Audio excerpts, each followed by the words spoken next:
আসসালামু আলাইকুম রহমতুল্লাহি ওয়া বারাকাতুহু। ইন্নাল হামদুলিল্লাহ ওয়াসসালাতু ওয়াসসালামু আলা রাসূলিল্লাহ ওয়া বা'দ। প্রিয় দর্শক, মাহে রমজান উপলক্ষে যমুনা টেলিভিশনের বিশেষ আয়োজন রোজার দিনে প্রেজেন্টেড বাই ঢালাই স্পেশাল সিমেন্ট অনুষ্ঠানে আপনাদের সঙ্গে আছি আমি নিজাম বিন মুহিব। আপনাদেরকে স্বাগত জানাচ্ছি আজকের এপিসোড দেখবার জন্য। প্রিয় দর্শক, আমাদের আজকের আলোচনার বিষয় ঔদ্ধত্য নয়, নম্রতাই মুমিনের ভূষণ। আর এই বিষয়ে কথা বলবার জন্য স্টুডিওতে আছেন আমাদের একজন সম্মানিত অতিথি, আর তিনি হচ্ছেন জামিয়া শরঈয়াহ মালিবাগ ঢাকার সম্মানিত সিনিয়র মুফতি ও মুহাদ্দিস ফদিলাতুল উস্তাজ মুফতি আব্দুস সালাম। আসসালামু আলাইকুম রহমতুল্লাহি ওয়া বারাকাতুহু। ওয়ালাইকুম আসসালাম ওয়া রাহমাতুল্লাহি ওয়া বারাকাতুহু। আহলান ওয়া সাহলান, মারহাবান বিক উস্তাজ। শুকরান হাবিবি, আকরামাকাল্লাহ। শেখ, আমরা আপনার কাছে শুরুতেই জানতে চাই যে আমরা অনেক সময় গুনাহ করি, কিন্তু গুনাহের পরেও সংশোধন তো হই না এবং আত্মসমালোচনা তো করিও না, পাশাপাশি আমরা গুনাহের পরও সেই গুনাহ নিয়ে অনেক সময় গর্ব করি। এইরকম কাজ যদি কেউ করে তার ঈমানের অবস্থা কি?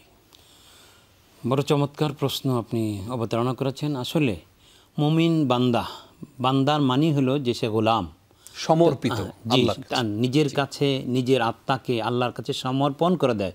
সমর্পিত আত্মার অধিকারী ব্যক্তিকে গোলাম বা আব্দ বলা হয়।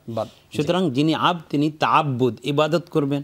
ইবাদত মানি হলো নিজেকে সবচেয়ে একেবারে দিনহীনভাবে আল্লাহর কাছে প্রকাশ করা। এই জন্য কিতাবের মধ্যে আল মা'নাল ইবাদা হিয়া গায়াতুত তাযাল্লুলি ওয়াত তাখাশশুই, একেবারে দিনহীনতার চূড়ান্ত রূপের নাম হলো ইবাদত। সুতরাং বান্দা ইচ্ছাকৃতভাবে আল্লাহর নাফরমানি করবে, এটা তো হতেই পারে না। যদি করে ফেলে, যদি হয়ে যায় অনিচ্ছাকৃতভাবে, তখন ওয়ালাম ইউসিরু আলা মা ফাআলু ওয়া হুম ইয়ালামুন ইন্নামাত তাওবাতু লিল্লাযিনা আলাল্লাহিল্লাযিনা ইয়ামালুনা সু বিজাহালা সুম্মা ইয়াতুবুনা মিন করিবিন। ওই যে হয়ে গেলে আবার সাথে সাথে গুনাহের জন্য আল্লাহর কাছে ক্ষমা চেয়ে নেয়, আল্লাহ তাদের তওবাও কবুল করে নেন। এটা কোরআনে কারীমের কথা।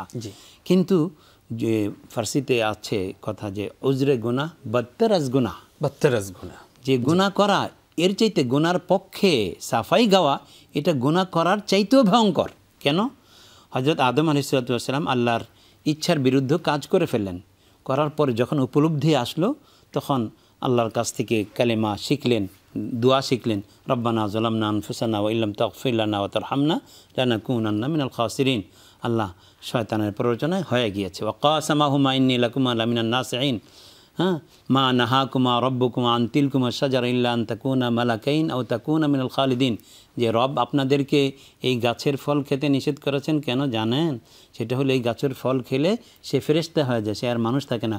অথবা এই গাছের ফল খেলে তার চিরন্তন হায়াতের অধিকারী হয়ে যায়। আল্লাহ চাচ্ছেন না আপনাদের জন্য তা।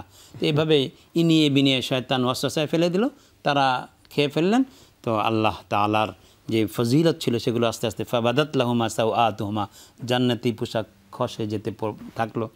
এই জাতীয় নিয়ামত থেকে বঞ্চিত হলেন। তখন উপলব্ধি আসলো, আর সাথে সাথে রব্বানা যালামনা আনফুসানা, হে আল্লাহ আমরা আমাদের নফসের উপর জুলুম করেছি, ওয়া ইল্লাম তাগফির লানা ওয়া তারহামনা, আপনি ক্ষমা যদি না করেন, আপনি যদি রহম দয়া মায়া না করেন, লানাকুনান্না মিনাল খাসিরিন, আমরা ক্ষতিগ্রস্তদের মধ্যে চলে যাব। মুফাসসিরিন কিরাম বলেন, এই দোয়া করার পরে আদম আলাইহিস সালামের মর্যাদা এই ঘটনার আগে যা ছিল তার চেয়ে অনেক বেড়ে গেছে। সুবহানাল্লাহ, সুবহানাল্লাহ।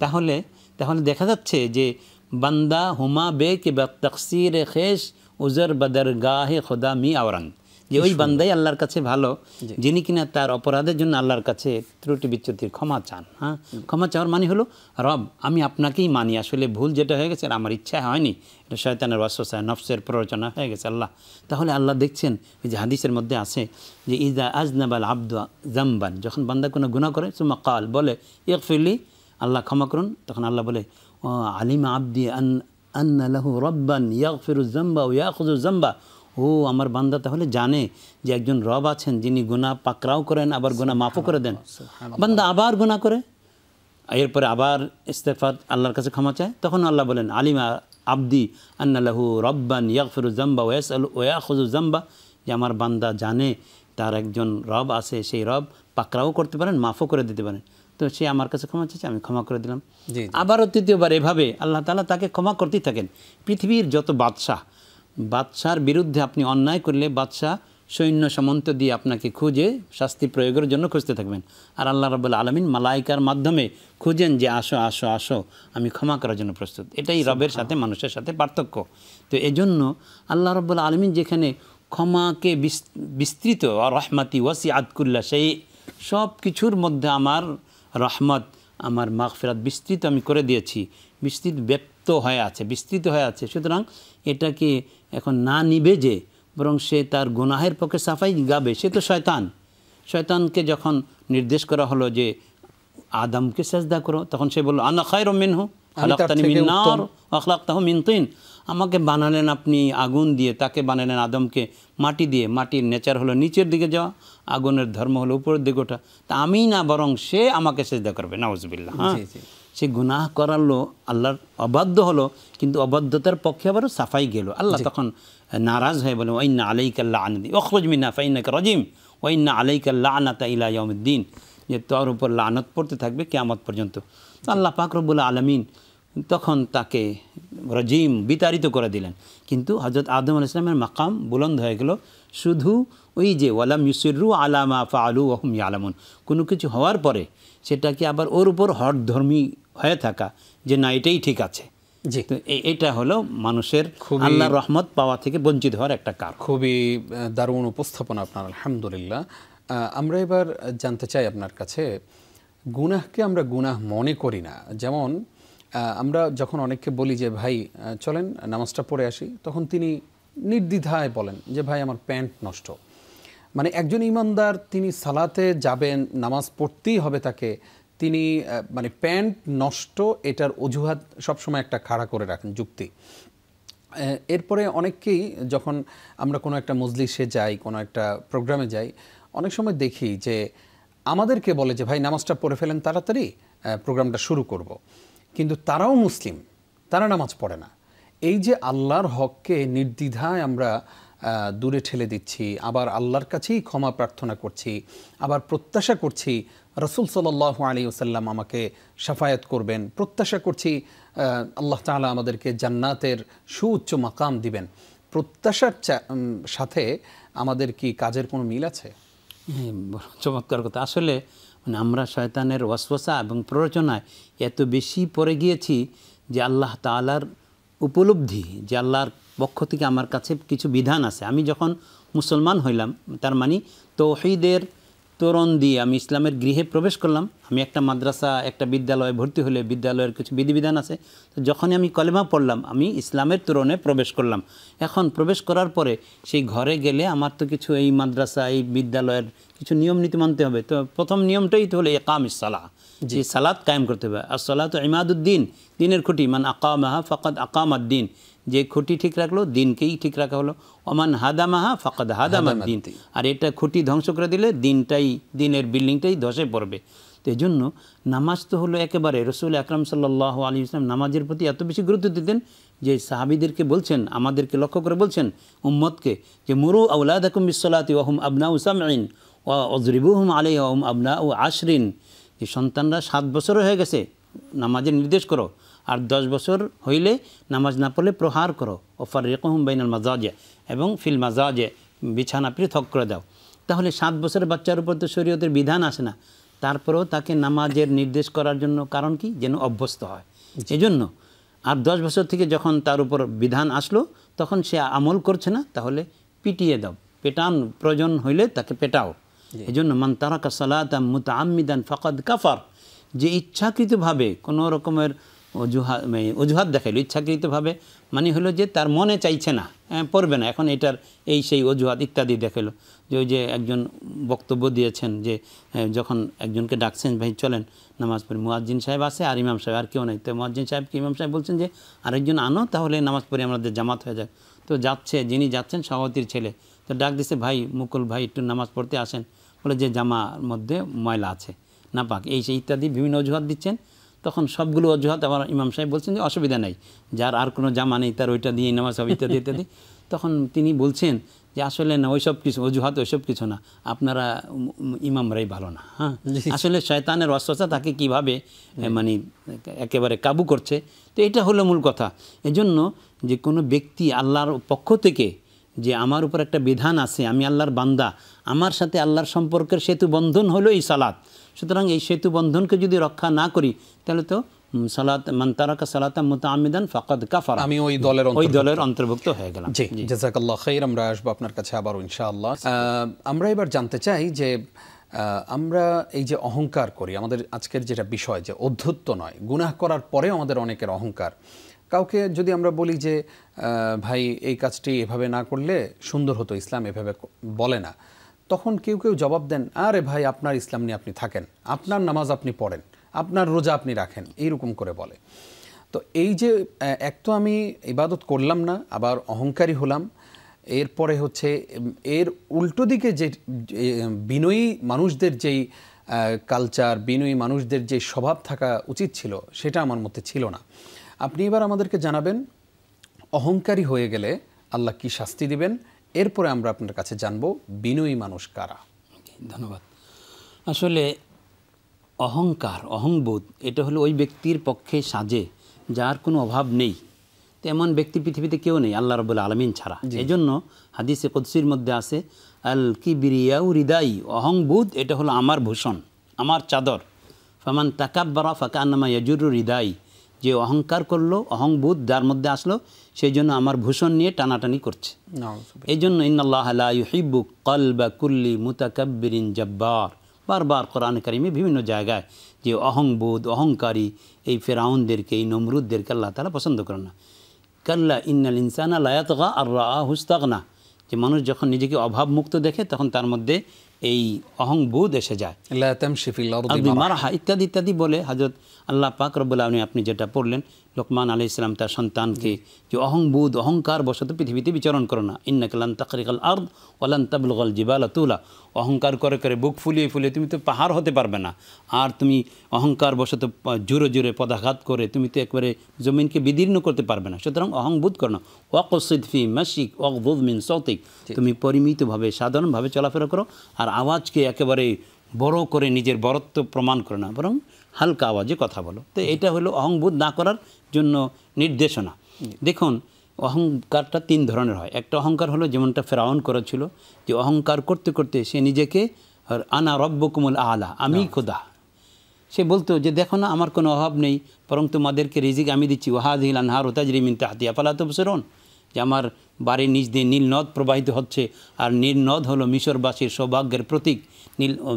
মিশরে বৃষ্টি হতো না, এই নীল নদের পানি দিয়েই তাদের গম উৎপাদন ইত্যাদি হইতো। তো যে এই নীল নদ যেটা সৌভাগ্যের প্রতীক, এটা তো আমার বাড়ির পাশে পাদদেশে এটা চলছে। সুতরাং আমি হলাম তো অহংবোধ, নিজেকে বড় ভাবতে ভাবতে আল্লাহর সমপর্যায়ে নিয়ে যাওয়া, এটা তো একেবারে কুফরি, যেটা ফেরাউন করেছিল। আনা রব্বুকুমুল আলা বলার কারণে আল্লাহ রাব্বুল আলামিন তাকে একবারে সলিল সমাধি করেছে। আরেকটা হলো যে অহংবোধ তো এমন পর্যায়ের যেমনটা যে নিজেকে নবীর পর্যায়ে নিয়ে যাওয়া। যেমন ফেরাউন মুসা আলাইহিস সালামের কথা মানত না, যে তুমি আর আমার মধ্যে তো কোনো পার্থক্য নেই, কারণ যেটা বলতো, তো এটাও কুফরি। এটা প্রথম ধাপের চেয়ে একটু নিচের হলো, এটাও কুফরি। আরেকটা হলো যে মানুষকে নিজের থেকে অনেক তাচ্ছিল্য প্রদর্শন করে, এটাও অহংবোধের একটা প্রকার। যেমন হযরত মুসা আলাইহিস সালামের কওম মুসা আলাইহিস সালামকে মেনেছিল যে তুমি তো আমাদের একজন, তুমি আবার নবী হও কী করে। এটাও ব্যক্তির পতনের কারণ, যার কারণে মুসা আলাইহিস সালামের কওমের যারা তার প্রতি ঈমান আননি তাদের কি অবস্থা হয়েছিল কোরআনে কারীম এগুলো সুন্দরভাবে বর্ণনা করেছে। সুতরাং আল্লাহ রাব্বুল আলামিন ইরশাদ করেন তিলকা দারুল আখিরাতু নাজআলুহা লিল্লাযিনা লা ইউরিদুনা উলুওয়ান ফিল আরদি ওয়ালা ফাসাদা ওয়াল আকিবাতু লিল মুত্তাকিন, যে আমি পরকালীন জিন্দেগীর সফলতা রেখেছি ওই ব্যক্তিদের জন্য যারা লা ইউরিদুনা উলুওয়ান ফিল আরদি ওয়ালা ফাসাদা, বিশৃঙ্খলা পৃথিবীতে এবং অধ্যত্তভাবে চলাফেরা করে না, বরং যাদের মধ্যে তাকওয়ার গুণ প্রবল। দুইটা জিনিস সফলতার জন্য, কিবির না থাকা এবং তাকওয়া অবলম্বন করা, এটা আল্লাহ তাআলা সফলতার চাবিকাঠি হিসেবে বর্ণনা করেছে। জাযাকাল্লাহ খাইর। আমরা এবার জানবো যে বিনয়ী মানুষ কারা, তাদের স্বভাব চরিত্র কেমন হয়, এবং সেই বিনয়ী মানুষদের জন্য আল্লাহ কি পুরস্কার রেখেছেন। ধন্যবাদ। আসলে কিবিরের বিপরীতটাই তো হলো বিনয়ী। রাসূল আকরাম সাল্লাল্লাহু আলাইহি ওয়াসাল্লাম সবচেয়ে বেশি বিনয়ী ব্যক্তি ছিলেন, এবং যার মধ্যে বিনয় আছে সে ব্যক্তি নিজেকে একেবারে নরমভাবে, তার আখলাক, বিহেভ, ক্যারেক্টার অনেক উন্নত হয়। কিন্তু শেখ আপনি এটাও বলবেন প্রসঙ্গত যে সমাজে যারা বিনয়ী তাদের উপরই জুলুমটা হয় বেশি। মানে মানুষ বিনয়ী মনে করে, নরম মনে করে, জানে যে এই লোকটাকে বললে কোনো কিছু করতে পারবে না, বলতে পারবে না, ওই মানুষটার উপরে চেপে বসে। এই বিষয়ে বলবেন। জি, আসলে মানুষের মধ্যে অহংবোধ না থাকা, বরং বিনয় থাকা, বিনয়ী হওয়া, এটা হলো তার সফলতার আলামত। রাসূল আকরাম সাল্লাল্লাহু আলাইহি ওয়াসাল্লাম এত সব গুণের অধিকারী হয়েও নবীজি সাল্লাল্লাহু আলাইহি ওয়াসাল্লাম বিনয়ী ছিলেন। বিনয়ী ছিলেন কি, নিজের বাজারের ব্যাগটা নিজ হাতে নিয়ে যেতেন, নিজে এমনকি জুতোটা ছিঁড়ে গেলে নিজেই এটা সেলাই করতেন ছিঁড়ে গেলে। এবং রাসূল আকরাম সাল্লাল্লাহু আলাইহি ওয়াসাল্লাম খাদেমদের সাথে কেমন আচরণ করেছেন। আনাস রাদিয়াল্লাহু তাআলা আনহু বলেন, খাদামতু রাসূলুল্লাহ সাল্লাল্লাহু আলাইহি ওয়াসাল্লাম 10 সিনিন ফামা ক্বালা লি উফ ওমা ক্বালা লি শাইইন হাল্লা ফাআলতা ওয়া লিমা ফাআলতা, যে আমাকে তো কখনো আহা এইসব কিছু বলেনি নাই, বরং 10 বছর খিদমতকালে নবীজি সাল্লাল্লাহু আলাইহি ওয়াসাল্লাম কোনো কাজ সম্পর্কে এটা কেন করলে না, এটা কেন করলে, এই জাতীয় কেনর মুখোমুখি আমাকে হতে হয়নি। সুবহানাল্লাহ। দেখুন, হযরত মুআবিয়া ইবনে হাকাম আস-সুলামি রাদিয়াল্লাহু তাআলা একজন সাহাবী ছিলেন। তিনি বলেন যে আমি বুঝতে না পেরে প্রথম সুযোগ ছিল, সেটা মনে করেছিলাম যে এখনও আছে। আমি নামাজের মধ্যে এক ভাই হাসি দিল, তা আমি আলহামদুলিল্লাহ বলে ফেললাম। তখন আমার সাথীরা আমার দিকে ফারামাউনি বিআবসারিহিম, একটু আট চোখে তাকাইতে ছিল। আবার তারা এভাবে হাত রানের মধ্যে মেরে আমাকে টিপ্পনি কাটছিল। তখন এটা আমার খুব উদ্দেশ্য ছিল যে চুপ করো তুমি, তা আমি চুপ করে গেলাম। তিনি বলেন যে ইউরিদুনা ইউসাম্মিতুনানি ফাসাকাত্তু, তারা আমাকে চুপ করাইতে চাইলো, কিন্তু আমি নিজেই চুপ হয়ে গেলাম। এরপরে নবীজির নামাজ শেষ হলে নবীজির কাছে গিয়ে বললাম, ইয়া রাসূলুল্লাহ, এক ভাই নামাজের মধ্যে হাঁচি দিছে, তো আমি জবাব দিছি, হয়েছে কি তাতে? তখন নবীজি সাল্লাল্লাহু আলাইহি ওয়াসাল্লাম বললেন, ওহো ইন্না সালাতানা হাযিহি লা তাসলু শাইইন মিন কালামিন নাস ইন্নামা হিয়া তাসবিহ ওয়াত তাকবীর ওয়াত তাহমিদ, যে আমাদের এই যে নামাজ পড়ি, এখানে মানুষের কথাবার্তা চলে না। তুমি যে জবাব দিছো এটা মানুষের কথাবার্তার মধ্যে চলে গেছে। হ্যাঁ, তুমি এখানে তাসবিহ, তাহমিদ ইত্যাদি পড়তে হয়। তো সেখানে রাসূল সাল্লাল্লাহু আলাইহি ওয়াসাল্লাম তার সাথে কী বিনয়ের আচরণ করছেন।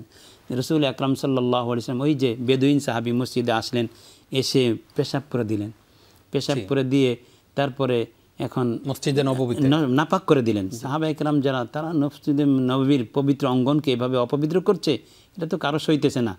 তখন তারা চাইতেছেন যে ধরবো নাকি ঘাড়টাকে। নবীজি সাল্লাল্লাহু আলাইহি ওয়াসাল্লাম বললেন, লা তুজরিমু, না, তার ঘাড় ধরে তার পেশাব বন্ধ করো না, বরং তাকে পেশাব করতে দিলেন। এরপরে বলেন, ইহরিকু আলাইহি সাজিলাম মিন মাইন, যে এক বালতি পানি ঢেলে দাও, দিয়ে দিলেন, পাক হয়ে গেল।